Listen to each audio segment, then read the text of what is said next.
everyone, in today's video I will be talking all about the Group A RB26 engine block, and some may refer to it as the red pen block. These blocks are referred in Japan as a prototype block in which 100 units of the first 500 units made were saved for the racing program.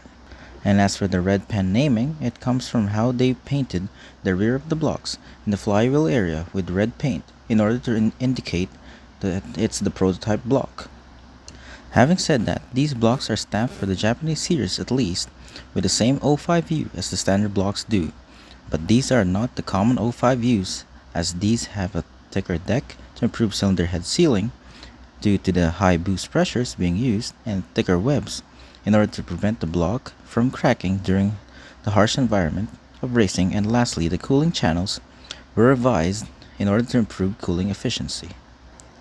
Furthermore, Australia received the same O5U, but it proved to be insufficient in the Australian series, as they were cracking the blocks. That is why Nissan Motorsport provided them with a revised block in advance of the current prototype block, meaning this block that was supplied to Australia is much stronger altogether in order to withstand the amount of power and abuse present in the Australian series. Although these blocks don't have the O5U tag anymore, as they are very different from the first prototype blocks. Moving forward, all of the engines used in the Group A series has to conform to the displacement regulations, hence every engine used can only be overhauled or refreshed once, because any more reboring of the cylinders as a consequence of the refresh also results in an increase, or should I say, in increasing the overall engine displacement,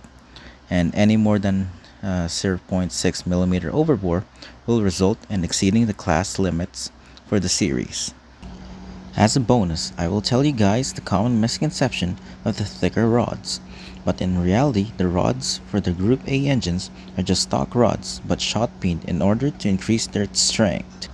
In addition, they were also lightened and polished by hand in order to reduce the stress risers that would result in the rod prematurely breaking, hence the rev limit being capped at 8500 RPM in order to keep the rods alive during racing, as they are as any more increase in RPM will result in the component having a reduced service life, as the stresses in the engine increase exponentially as RPMs increase, also leading in the reduced service life for the engine as a whole. It's also worth noting that at this maximum RPM target, the connecting rod bolts being used are already near their maximum yield, and that was proven by Gibson Motorsport and NISMO at the time during reliability testing, is that prolonged usage of the bolts at this maximum RPM target will lead to failure of the bolts and complete destruction of the engine, because once the bolt fails, it will separate the rod from the crank and slingshot the piston and rod combo out of the block.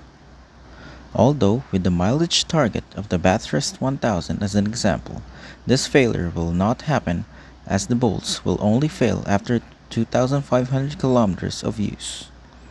Lastly, I would just like to say, be it Japanese or Australian, it's important to celebrate their individual successes, as they were both different from one another in terms of series and the competitors altogether.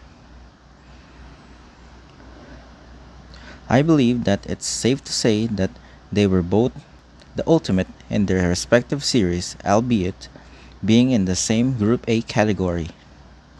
I hope that you guys enjoyed today's video, and if you liked the video, do like, comment, and subscribe for more. Until next time, have a good one!